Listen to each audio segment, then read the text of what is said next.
Welcome to the Horror Stories with Usman Rashid.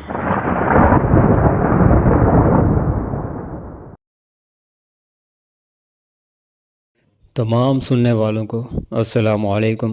امید کرتا ہوں سب ساتھ خیریت سے ہوں گے۔ حافظہ ہیرا نے ہمارے ساتھ ایک اپنا واقعہ شیئر کیا ہے جن کا تعلق کراچی سے ہے۔ وہ کہتی ہیں کہ میں ایک آرٹسٹ ہوں اور فری لانسنگ کرتی ہوں۔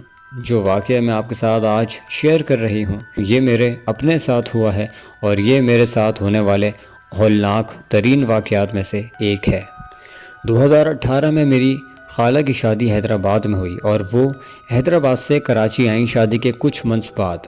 اس وقت ہماری اور دوسری خالہ کی فیملی مل کر شاہ فیصل کالونی میں رہتے تھے۔ ہمارے گھر سے کچھ فاصلے پر ندی اور کھیت ہوا کرتے تھے جہاں بڑی ہریالی ہوا کرتی تھی۔ جب میری خالہ کراچی آئیں تو ہم نے ان سے کہا کہ کھیتوں پر چلتے ہیں، جس پر خالہ نے کہا کہ ٹھیک ہے لیکن چھوٹے ماموں کو بھی ساتھ لے لینا۔ تو ہم سب ریڈی ہو گئے اور خالہ، ماموں اور کچھ کزنز سب ملا کر 7 سے 8 لوگ تھے جو گھر میں بڑوں کو بتائے بغیر گھر سے نکل گئے۔ عصر کا وقت ہو رہا تھا اور ہم واک کرتے کرتے کھیت تک پہنچ گئے۔ وہاں کی گرینری دیکھ کر ہم بہت فیسینیٹ ہوئے۔ ہم نے بہت زیادہ پکچرز لی۔ ابھی ہم مزے ہی کر رہے تھے کہ اچانک سے تیز آندھی آنا شروع ہو گئی اور کالے سیاہ بادل ہمارے سروں پر منڈلانے لگے، یہ سوچتے ہوئے کہ کسی بھی وقت بارش ہو سکتی ہے، اور ہمیں تقریباً 1 کلومیٹر دور پیدل سفر کرنا تھا گھر تک۔ ہم سب وہاں سے نکل گئے گھر کے لیے۔ اس وقت مغرب کی اذان میں تقریباً 20 منٹ باقی تھے۔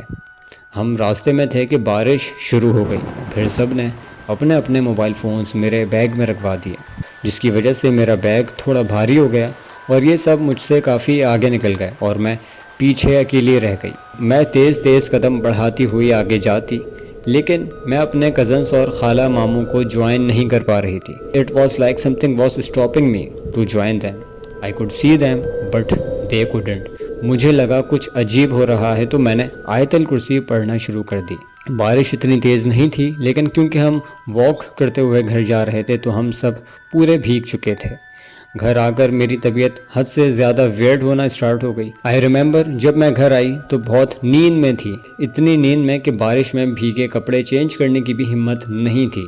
بڑی مشکل سے میں نے چینج کیا اور روم میں صوفے پر ہی بیٹھے بیٹھے سو گئی۔ اس کے بعد جو ہوا وہ میری فیملی کبھی نہیں بھلا سکتی۔ تقریباً رات کے 8 بجے میں سو گئی تھی اور میری امی کے مطابق میں صوفے پر ہی سو رہی تھی اور ماموں، خالہ یہ لوگ زمین پر میٹریس لگا کے سو رہے تھے۔ شدید بارش ہو رہی تھی کہ اچانک رات کے 3 بجے میں چیختی ہوئی اٹھی اور چیختے ہوئے کہا کہ وہ میرا ہاتھ چبا رہی ہے۔ میری امی کے مطابق میری چیخ اتنی دردناک تھی جیسے واقعی کوئی مجھے زندہ چبا رہا ہو، اور پورا گھر اٹھ گیا۔ میرے ماموں بھی اسی وقت چیخنے لگے کہ وہ یہاں کیا کر رہی ہے۔ ان کا اشارہ ہمارے روم کے دروازے کی طرف تھا۔ میں اور میرے ماموں دونوں ہی اپنے ہوش میں نہیں تھے، بس آنکھیں کھول کے زور زور سے چیخ رہے تھے، جبکہ خالہ اور امی ہم پر دم کر رہی تھیں۔ انہوں نے صورتیں پڑھ کر ہم پر دم کیا اور میں اگین سو گئی جیسے کچھ ہوا ہی نہیں ہے۔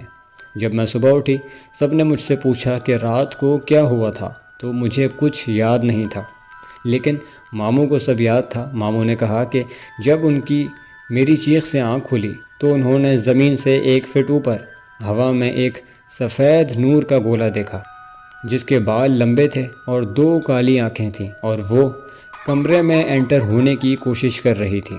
سب بہت ڈر گئے اور ہمیں اس بارے میں بات کرنے کی بھی اجازت نہیں تھی۔ لیکن معاملہ یہاں ختم نہیں ہوا، یہ تو ابتدا تھی۔ اس کے بعد ہمارے اس گھر میں ایسے واقعات ہوئے جنہوں نے ہمیں اور ہماری خالہ کو وہاں سے جانے پر مجبور کر دیا، جو کہ انشاءاللہ آپ کو نیکسٹ ای میلز میں ضرور بتاؤں گی۔ شکریہ۔ تو یہ تھا ہیرا کا واقعہ۔ امید کرتے ہیں اب آپ خیریت سے ہوں گی۔ اگر آپ لوگ بھی اپنے واقعات ہم سے شیئر کرنا چاہتے ہیں تو دیے گئے ای میل ایڈریس یا پھر واٹس ایپ نمبر کے ذریعے ہم تک اپنے واقعات پہنچا سکتے ہیں۔ مزید اسٹوریز کے لیے چینل کو سبسکرائب کرنا مت بھولیے گا۔ اپنا بہت زیادہ خیال رکھیے گا۔ اللہ حافظ۔